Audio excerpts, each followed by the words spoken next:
મારો ભાઈ 17 વર્ષનો યુવાન છોકરો હતો. તે મારાથી ઉંમરમાં મોટો અને ખૂબ જ સુંદર હતો. હું પણ એક સુંદર છોકરી હતી. ભાઈ ઘણીવાર બહાનું કરી મારી નજીક આવવાનો પ્રયત્ન કરતો હતો. હું જાણતી હતી કે તે મારી પાસેથી એ જ વસ્તુ માંગે છે, પણ હું ખૂબ જ ડરતી હતી. એક દિવસ મેં મમ્મીને ફરિયાદ કરી.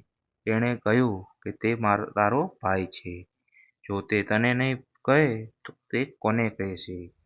આમ પણ તે તને ખૂબ જ પ્રેમ કરે છે. માની વાતોએ મને આશ્ચર્યચકિત કરી દીધી. તે એવો વળી ભાઈ બહેનનો પ્રેમ કહેવાય, જેમાં એક ભાઈ તેની યુવાન બહેન પર ગંદી નજર રાખે છે. તે દિવસે હું ઘરે એકલી હતી, જ્યારે ભાઈએ મને મનાવવાનો પ્રયાસ શરૂ કર્યો. હું પણ જાતે લાંબા સમયથી રોકાયેલી હતી. હું મારી ભાવનાને નિયંત્રિત કરી શકી નહીં, અને મેં ભાઈને કહ્યું, "ભાઈ, તમે જે કામ કરો છો, જેવી રીતે કરો, મને કોઈ સમસ્યા નથી." પરંતુ હું ભાઈની એક બાળક સમજી લાલચ આપી રહી હતી. પરંતુ તે સમયે મારા હોશ ઉડી ગયા. હું 16 વર્ષની યુવાન છોકરી છું. મારી માતા મારી સામે દુલ્હન બની બેઠી હતી, અને હું મારી માતાને આશ્ચર્યથી જોઈ રહી હતી.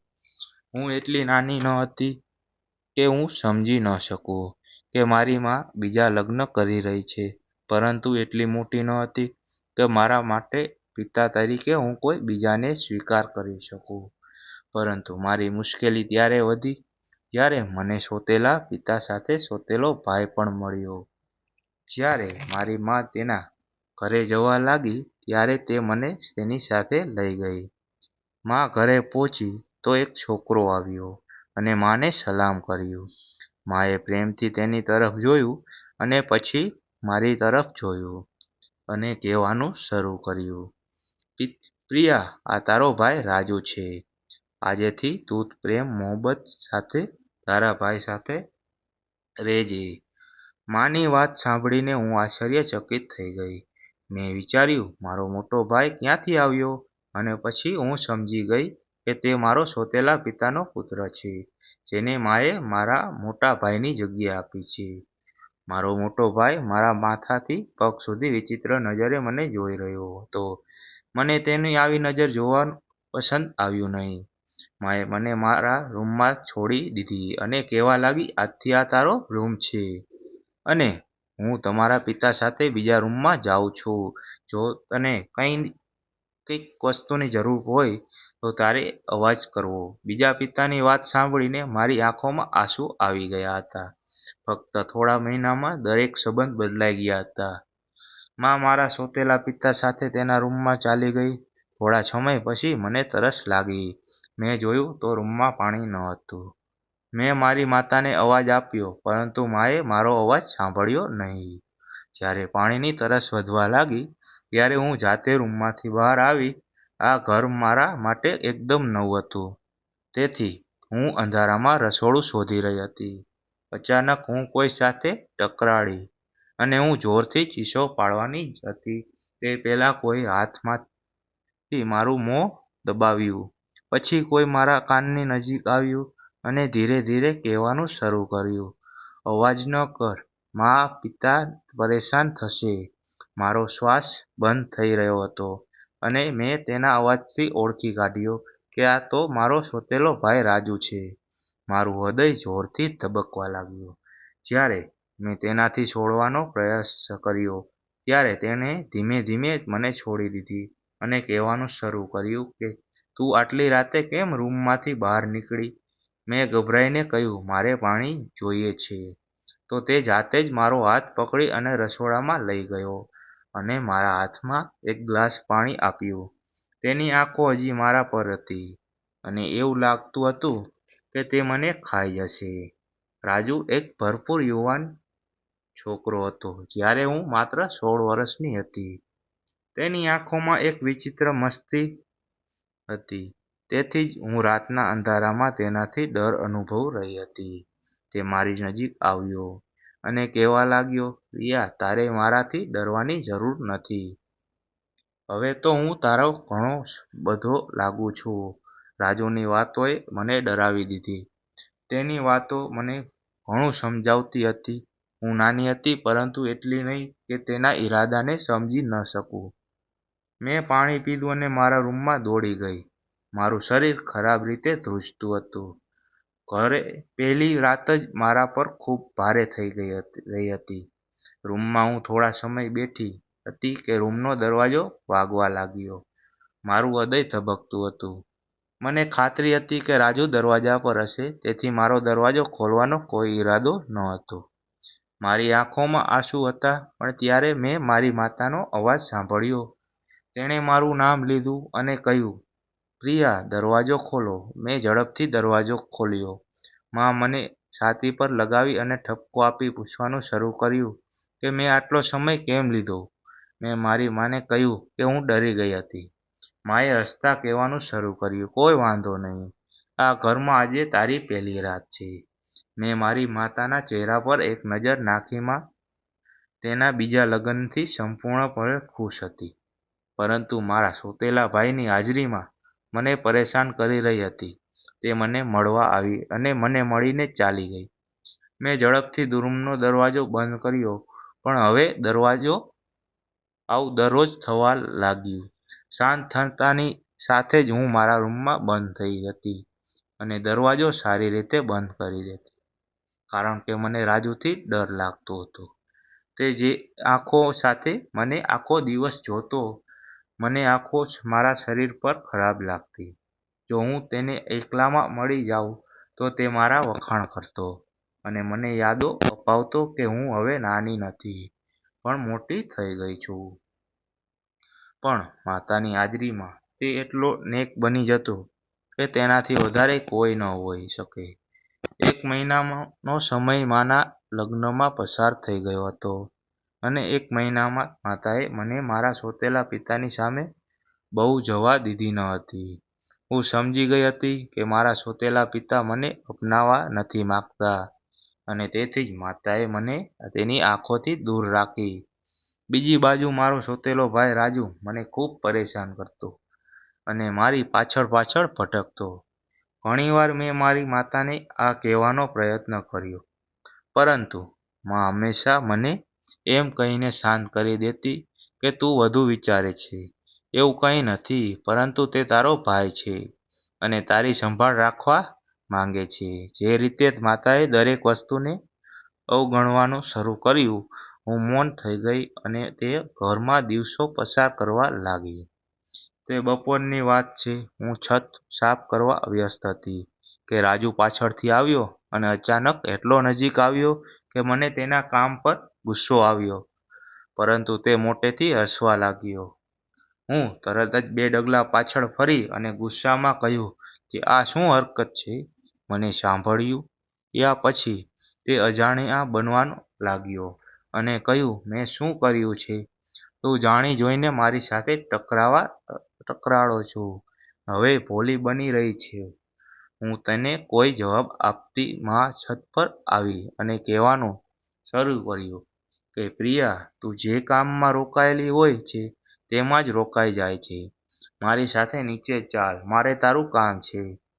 હું માતાને કહેવા માંગતી હતી કે રાજુ જાણી જોઈને મારી સાથે એવી હરકતો કરે છે, પરંતુ માં પાસે મને સાંભળવાનો સમય નહોતો. માએ મને હાથથી પકડી અને નીચે લાવી. હું માને કહેવા માંગતી હતી કે રાજુ મારી ખૂબ નજીક આવે છે, પણ માએ મારી અડધી વાત વચમાં કાપી અને કહેવાનું શરૂ કર્યું કે ભાઈ છે તારો, તેના વિશે ફરિયાદ કરવા બેસતી નહીં. એક તો તે તારી ખૂબ કાળજી લે છે અને તું નખરા કરે છે. જો તે થોડોક મજાક કરે તો તેની વાત દિલ પર ન લે. માને સાંભળ્યા પછી મારો જીવ નીકળી ગયો હતો. માં રાજુ સામે કંઈ પણ સાંભળવા માંગતી ન હતી. મને ખબર નથી કે તેને રાજુ પર વિશ્વાસ હતો અથવા તેના બીજા પતિનો ડર હતો. રાજુ મને એકલી જોઈને મારી નજીક આવતો, મને અડવાનો પ્રયાસ કરતો અને તેની વિચિત્ર ઈચ્છાઓ કહીને મારો જીવ કાઢી નાખતો. હું બરાબર રીતે જાણતી હતી કે મારી પાસેથી શું ઈચ્છે છે, કારણ કે ઘણીવાર તેણે મારી સામે પોતાની ઈચ્છા કહી હતી, પરંતુ હું આ વસ્તુ મારી માતાને કહી શકી નહીં. અને જો તેને કહું હોત તો પણ મારા પર વિશ્વાસ ન કરત. તેમને મારા કરતાં તેના સોતેલા પુત્ર પર વિશ્વાસ હતો. અને કેમ ન હોય? મારા સોતેલા પિતાએ માને તેની આંખો પર બેસાડી રાખી હતી. અને આ જ કારણ હતું કે તેનો પુત્ર પણ માતાને પ્રેમ કરતો હતો. શરૂઆતમાં માતા મારી ફરિયાદ સાંભળ્યા પછી રાજુને કેટલાક પ્રશ્નો જવાબ કરતી હતી. પરંતુ સમય જતાં માતાને શું થયું? તેણે તેની આંખોને કબૂતરની જેમ બંધ કરી દીધી હતી અને રાજુ પર છોડી દીધી હતી. મા એક દિવસ મને છોડીને બજાર ગઈ અને રાજુ કોલેજથી વહેલો પાછો ફર્યો. તેને તો મોકો મળી ગયો. ન તો ઘરે મા હતી, ન તો પિતા. તે મને જોઈ મારી પાસે આવ્યો અને કહેવાનું શરૂ કર્યું, પ્રિયા, તું ખૂબ સુંદર છો. જો તું ઈચ્છે તો તારી સુંદરતા તને ઉપયોગી થઈ શકે છે. જો માની લે. આમ પણ કેટલા દિવસ મને નખરા દેખાડીશ? મને રાજુની વાતો સમજાતી હતી. તેથી મેં ગુસ્સાથી કહ્યું, તમે મારા ભાઈ છો. મારી સાથે આવી વાત ન કરો. તે મારી નજીક હસતા આવ્યો અને કહ્યું, તું તારો ભાઈ છું. પરંતુ સોતેલા રાજુએ તેની આંગળીથી મારા વાળની એક લટ કાન પાછળ કરી. તું મારું હૃદય મોટેથી ધબકારવા લાગ્યું. તે એટલો નજીક આવ્યો હતો કે મારા માટે શ્વાસ લેવાનું મુશ્કેલ બન્યું. ત્યારે ઘરનો દરવાજો વાગ્યો અને મને ખબર પડી કે મા પાછી આવી ગઈ છે. મારા જીવમાં જીવ આવ્યો અને રાજુ તરત જ તેના રૂમમાં ગયો. મેં દોડી અને દરવાજો ખોલ્યો અને મારી માતાના ગળે લાગી ગઈ અને મા ગભરાઈ ગઈ. તેને કહ્યું કે બજારમાં થોડો સમય માટે શું ચાલી ગઈ? તું તો ડરવા લાગી. મેં રડતા માને કહ્યું, મને છોડીને ન જા. હું ડરી જાઉં છું. મને સાંભળ્યા પછી માએ મને ઘણી વાતો સંભળાવી અને કહ્યું કે તું યુવાન તો થઈ રહી છે, પણ સાથે સાથે ડરી પણ રહી છે. હું ક્યાં તને જંગલમાં એકલી છોડી ગઈ હતી? હું માને શું કહું કે આ ઘર જંગલથી વધુ જોખમી બની ગયું છે. અહીં મારો ભાઈ મારો દુશ્મન બની ગયો છે. માના બીજા લગ્નો મારા માટે ખૂબ ભારે થઈ રહ્યા હતા. જો મારા પિતાએ મારી માતાને છૂટાછેડા આપ્યા ન હોત તો આજે હું હળવું જીવન જીવતી હોત. પરંતુ મારા પિતાને તેની અયાશીમાંથી સમય ન હતો. પિતાએ માને ફક્ત નશામાં છૂટાછેડા આપી. માને બદલે મારું જીવન પણ બરબાદ કરી દીધું હતું. મારા પિતા જેવા પણ હતા. તે મારી સંભાળ લેતા હતા. માતાના બીજા લગ્નમાં 2 મહિનાનો સમય પસાર થઈ ગયો હતો અને મારા સોતેલા પિતાએ મને એકવાર પણ પ્રેમથી જોઈ ન હતી. પરંતુ એવું લાગતું હતું કે જાણે તેઓએ આ ઘરમાં મારું હોવું સહન નથી જ. જ્યારે પણ તે મને માતાની આસપાસ જોતા અથવા માતાને મારી નજીક જોતા, ત્યારે તે તરત જ માતાને બોલાવતા અને તેને તેની સાથે રૂમમાં લઈ જતા. તેની હાજરીમાં હું અને મા ખુલ્લેઆમ પણ વાત કરી શકતા નહીં. મને ખબર હતી કે તેને મારાથી શું ડર હતો. રાજુ માને વધુ પ્રેમ આપી રહ્યો હતો અને સોતેલા પિતાને વર્તન મને તેનાથી દૂર કરી રહ્યું હતું. અને તેની હાજરીમાં મેં જાતે મારી માતાથી દૂર રહેવાનું શરૂ કર્યું. આ ઘરમાં દરેક દિવસ કાઢવા મારા માટે મુશ્કેલ હતા. મને ફરી ક્યારેય આવું ન જોઈ, પરંતુ તે કરવાની મને હિંમત ન હતી. એક સાંજે રાજુ કાળી થેલી લઈ છત પર આવ્યો અને હું કપડાં ધોઈ અને દોરડા પર સૂકવતી રહી હતી. તે મારી નજીક આવ્યો અને કહેવાનું શરૂ કર્યું, હું આ કપડાં તારા માટે લાવ્યો છું. આ તારા પર સરસ દેખાશે. તું તેને પહેરી મારી ઈચ્છા પૂરી કરી દે ને અને મને કેટલો પરેશાન કરીશ. રાજુને સાંભળ્યા પછી મારો જીવ નીકળી ગયો. તેણે બળજબરીથી મારા હાથમાં બેગ મૂકી અને કહેવા લાગ્યો, રાત્રે હું તારી રાહ જોઈશ. આ કહીને તે નીચે ચાલ્યો ગયો. પરંતુ મારા હાથ પગ ધ્રુજવા લાગ્યા. હું ત્યાંથી ભાગીને મારા રૂમમાં આવી ગઈ અને બેગ ખોલી તો મારા હોશ ઉડી ગયા. હું કલ્પના પણ ન કરી શકું હદ પડી શકે છે તે કપડાને ઝડપીથી અલમારીમાં બંધ કરી દીધા, જેથી માની નજર ન પડે. આખો દિવસ હું બહાર ન નીકળી અને સાંજે મેં અંદરથી દરવાજો બંધ કરી દીધો. મારી માતાએ મને જમવા માટે બોલાવી, પરંતુ મેં ના પાડી દીધી. તે દિવસથી રાજુ જ્યારે પણ ઘરે હોત, ત્યારે હું મારા રૂમમાં બહાર આવતી નહોતી, કારણ કે હવે હું તેનો મકસદ સારી રીતે જાણતી હતી. પરંતુ મને શું ખબર હતી કે હું તેને લાંબા સમય સુધી ટાળી શકીશ નહીં. એક રાતે મા અને પિતા બંને લગ્નમાં ગયા હતા અને રાજુ પણ તેના મિત્રો સાથે બહાર ગયો હતો. તેથી હું ખૂબ જ શાંતિથી કામ કરતી હતી. મને થયું, આજે મને કોઈ પરેશાન નહીં કરે. પરંતુ આ મારી ગેરસમજણ સાબિત થઈ. અડધા કલાક પછી જ્યારે હું રસોડામાંથી બહાર આવી, ત્યારે મેં જોયું કે રાજુ મારા પલંગ પર સૂતો હતો. મને જોતાની સાથે જ તેના ચહેરા પર સ્મિત આવી ગયું. તેની આંખો મારા ચહેરા પર સ્થિર થઈ ગઈ હતી અને મને તેનું સ્મિત અને તેના પાછળનું કારણ ખબર હતું. મા પણ ઘરે નહોતી. આવી પરિસ્થિતિમાં તેનું મારા રૂમમાં હોવું પરેશાનની વાત હતી. મેં રાજુને કહ્યું કે માતાની ગેરહાજરીમાં તારું મારું રૂમમાં આવવું યોગ્ય નથી. તમે હમણાં અને આ જ સમયે મારો રૂમ છોડો. હું જાણતી હતી કે આ બધી વસ્તુઓ તેના માટે નકામી છે, પરંતુ હું મારો થોડો પ્રયાસ કરી રહી હતી.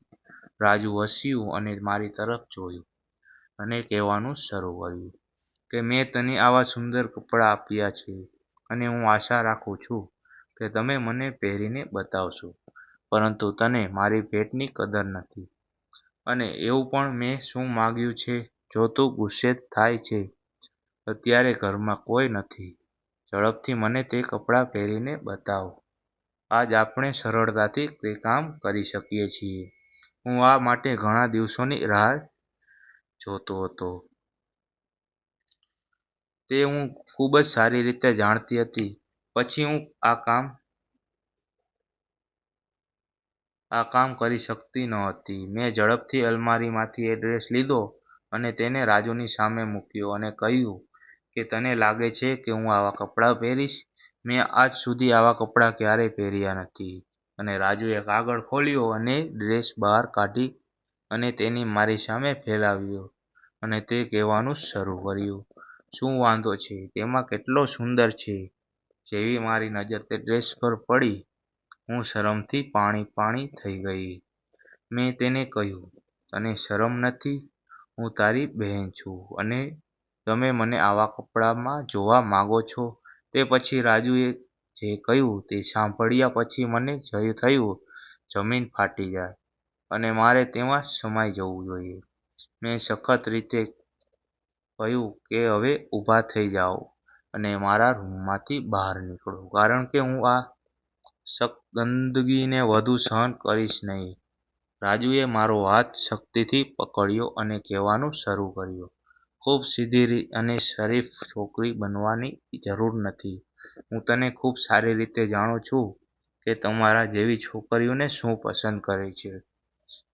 તારી માતાને જો મારા પિતાને એની જાળમાં કેવી રીતે ફસાવી અને લગ્ન કર્યા.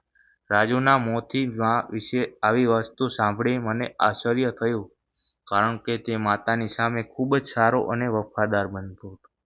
પરંતુ હું કલ્પના પણ કરી શકી નહીં કે તે મારી માતા વિશે આવા ગંદા વિચારો રાખ્યા હશે. અને કહ્યું કે જો મેં તેની વાત ન માની તો તે તેના પિતા સામે મને જલીલ કરશે અને મને અને માને ઘરમાંથી કાઢી મૂકશે. હું પણ માનું ઘર બચાવવા માંગતી હતી. મેં તે ડ્રેસ ઉપાડ્યો અને બાથરૂમમાં જવા લાગી. રાજુએ કહ્યું, મારી